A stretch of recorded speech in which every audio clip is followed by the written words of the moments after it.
Monsieur le Président, vous avez récemment déclaré que le Burkina Faso sera le tombeau du terrorisme. Oui. Imposez-vous des délais concrets pour le vaincre complètement et comment voyez-vous la future aide de la Russie en ce qui concerne ceci, l'un des axes principaux du partenariat russo-burkinabé? Je l'ai dit parce que le Burkina Faso, nous travaillons à ce que aujourd'hui il y a beaucoup de criminels qui le recrutent pour venir combattre au Burkina Faso. Ce n'est pas du terrorisme, je ne sais pas comment qualifier ça, c'est de la criminalité. Ce sont des bandits qui ont été armés par les impérialistes pour nous déstabiliser, pour nous maintenir dans la guerre permanente et nous exploiter. Et donc, je l'ai dit, nous travaillons à ce que le Burkina Faso soit le tombeau du terrorisme. Il faut que, lorsqu'on recrute quelqu'un pour venir combattre au Burkina, qu'il préfère se suicider. Et ça va arriver.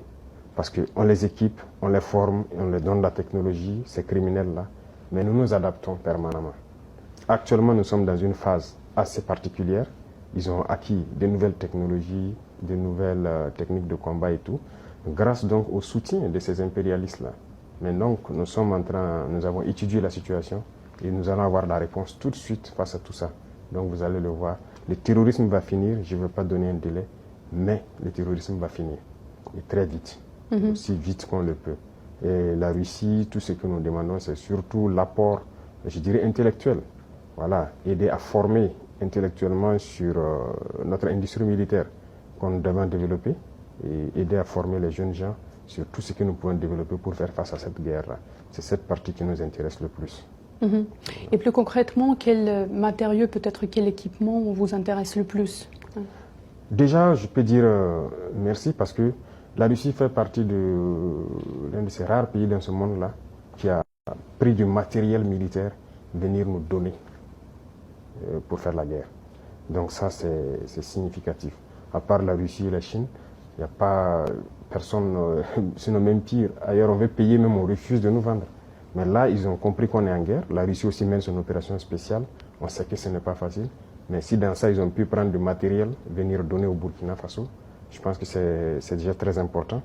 Mais c'est comme je l'ai dit, la Russie contribue à nous former. Tout ce qu'on paye, les militaires russes forment les militaires burkinabés sur l'emploi de cet équipement et tout ça. Mais nous voulons continuer à développer nous-mêmes l'industrie militaire avec l'accompagnement de la Russie qui a une très grande avance donc, sur le monde, je dirais, en matière d'armement. Donc nous devons faire cette collaboration étroite pour que nous puissions avancer dans notre guerre.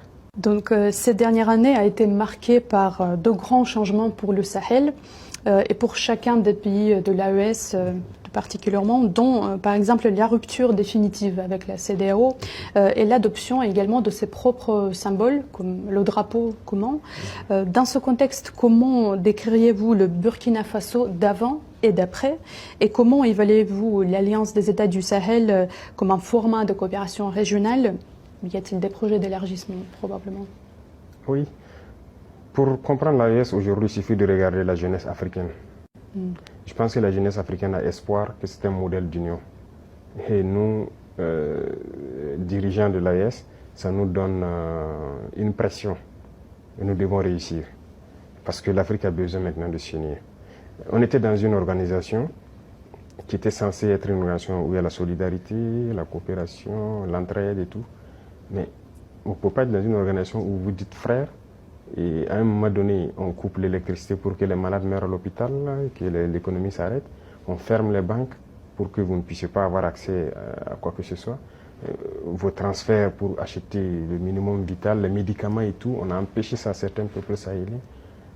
On a même formé une armée pour venir combattre les peuples sahéliens. Pendant que le terrorisme sévit depuis des décennies, ils sont incapables de lever un seul soldat pour venir combattre. Ça, ce ne sont pas des frères. Il ne faut pas se voiler la face. Et ça, ce ne sont pas les peuples, ce sont les dirigeants. Sinon, les peuples, quand vous regardez, même ces pays de la CEDEAO et tout, les peuples soutiennent et comprennent l'élan de l'AES. Donc ça nous réconforte à nous structurer, à être un modèle pour qu'à l'avenir, ça puisse s'étendre. Voilà. Mais pour s'étendre, nous avons besoin d'asseoir des bases fortes. Et c'est ce que nous sommes en train de faire actuellement. Donc voilà un peu ce qui a mené à se retirer et à se structurer pour se relancer.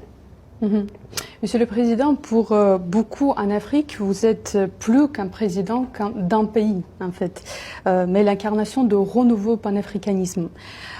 Pourquoi l'Afrique a-t-elle aujourd'hui tout particulièrement besoin d'un, si je peux dire, nouveau Thomas Sankara? Qu'est-ce que cela vous fait, en fait, d'assumer toute cette responsabilité à seulement 37 ans? L'âge n'est pas important, mais c'est de la pression, je peux dire. C'est de la pression, il ne faut pas prendre ça, en faire de la folie, de grandeur. C'est de la pression. Moi, c'est un message que la jeunesse me passe et ça me met plus la pression. Si j'arrivais à dormir 2 heures, j'ai réduit mon temps de sommeil à 1 heure et s'il ne faut pas dormir, il ne faut plus dormir.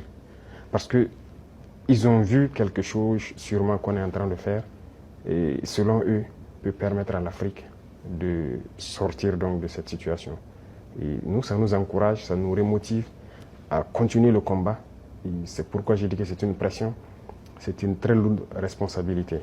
Et je peux promettre que tout ce qu'on peut faire, c'est de ne pas trahir, c'est de continuer dans notre ligne de combat panafricain, espérer que ça puisse donc prendre donc toute la jeunesse africaine et que le panafricanisme que nous souhaitons tant puisse être une réalité.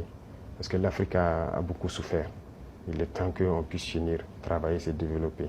Autant les Africains partent ailleurs, voient le mode de vie et tout ce qu'il y a. En Afrique, c'est possible. C'est possible. Donc c'est notre mission et nous allons l'assumer.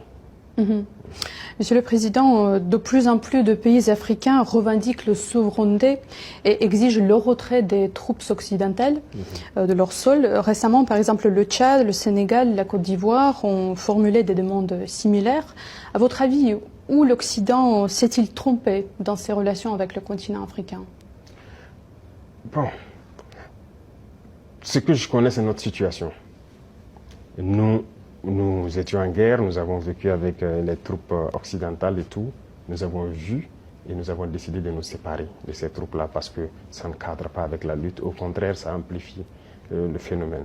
Les autres pays qui sont séparés, je ne peux pas me prononcer parce qu'ils se sont prononcés pour se séparer. Mais après, le président Macron a dit que c'est lui qui les a dit de trouver la formule et tout ça. Moi, je ne peux pas rentrer dans ce débat. Seuls eux, ils connaissent la vérité. Mais une chose est sûre, on ne peut pas parler de souveraineté et avoir une armée d'un autre pays sur notre sol qui nous dicte ce qu'il faut faire. L'économie, l'éducation, tout le développement d'un pays est basé sur l'armée. Donc chaque pays devrait développer son armée, être souverain et indépendant. Et donc c'est ce que nous sommes en train de faire. Quand je prends le cas du Burkina, ces armées ont été présentes et ça a contribué à tuer l'armée burkinabé. On ne recrutait plus. C'est eux qui disent quel volume il faut recruter. Il n'y avait plus d'armement, d'équipement et tout. Même les années 85 sous Sankara, on était mieux équipés que 10-20 ans après. Et finalement, le terrorisme est rentré. Quand le terrorisme est arrivé, on n'avait pas d'armée. C'est dans la guerre que nous sommes en train de créer une armée. Donc c'est normal que ça prenne un peu de temps, on souffre, mais il faut créer une armée. Et sortir de cette guerre, on doit sortir grandi. C'est ce que je dis. Quand je regarde les statistiques de l'armée soviétique, le nombre d'hommes qu'ils ont perdus, mais au sortir de la guerre, ils sont sortis très grands. Et aujourd'hui, aucune armée n'a l'équipement que l'armée russe a. Donc nous aussi, nous devons apprendre de notre guerre. Au sortir de la guerre, on doit être très fort. La souveraineté commence par l'armée. Une fois que vous avez une armée forte, tous les autres volets peuvent facilement se développer. Voilà ce que je peux dire, ce qui a poussé le Burkina en tout cas à se séparer de ces armes-là. D'accord. Un autre sujet qui persiste en fait important, c'est le dossier ukrainien. La Russie se déclare prête à négocier sans conditions préalables, tandis que l'Ukraine pose constamment des contraintes. De plus, Kiev soutient les terroristes au Sahel. Qui ne veut pas la paix pour nos deux pays, à votre avis? Je pense que bien avant, maintenant, il y a le président turc Erdogan qui avait réussi à créer un cadre de dialogue. Et je pense que les deux présidents se sont rencontrés en son temps. Ce n'était qu'au début de l'opération. Et nous tous, nous avons espéré que ça aboutisse et que voilà, les armes se taisent et que chacun revienne à de bons sentiments. Mais ce sont les Occidentaux qui sont venus dire au président ukrainien de ne pas accepter. On a suivi ça et finalement, ça donne quoi? Mais moi, je pense que tout ça rentre dans le cadre de la manipulation. Je pense qu'ils se sont fait manipuler. Sinon, les peuples ukrainiens et russes, c'était l'Union soviétique. Ils sont des frères. Comment se fait-il qu'on a pu cultiver la haine, la russophobie au sein de cette population? La guerre n'a pas commencé en 2022. C'est en 2014 que ça a commencé. C'est cette réalité aussi que beaucoup de gens peut-être ne connaissent pas, ou bien qu'on refuse de dire. C'est en 2014 que la guerre a commencé. Et aujourd'hui, on est surpris de voir que les gens rejettent peut-être la balle sur la Russie et tout ça. Quand on bombardait les civils russophones en 2014, qui parlaient? Il y a des images qui sont toujours là. On a enfermé des gens dans des maisons, les brûlés. Il y a des images qui sont là. Mais il fallait agir pendant tout ce temps. Ils ont été manipulés. Et aujourd'hui, la réalité est là. Vous voyez, toute l'aide qu'on donnait, ce n'est pas une aide. On a dit de donner les minéraux. En réalité, l'Ukraine n'appartient plus aux Ukrainiens. On les a manipulés et ils sortent perdants. Tous les secteurs seront gérés par ceux qui les ont conduits dans cette guerre. Et c'était espérer affaiblir la Russie. Mais la Russie sort encore plus grande de cette guerre. Donc moi, je pense qu'ils doivent comprendre cela et revenir à la raison pour avoir des négociations et aboutir à la paix. Parce qu'ils ont déclaré qu'ils soutiennent les terroristes. Vous avez tous suivi ça. Et on le constate sur le terrain également, qu'ils soutiennent effectivement les terroristes. Ce n'est pas une bonne guerre. Je pense qu'ils se trompent éperdument. Ils doivent revenir à la raison. De toute façon, ils peuvent les soutenir, nous les combattrons et nous gagnerons. Donc, s'ils n'ont pas compris jusqu'aujourd'hui que toute cette manœuvre, c'était pour les effondrer et s'accaparer de leurs minéraux critiques, ils peuvent continuer la guerre. Donc, voilà ce que moi je peux dire sur la situation. Chaque peuple doit comprendre qu'il faut éviter de se faire manipuler et rentrer dans une situation très compliquée. Voilà un peu ce que je peux dire.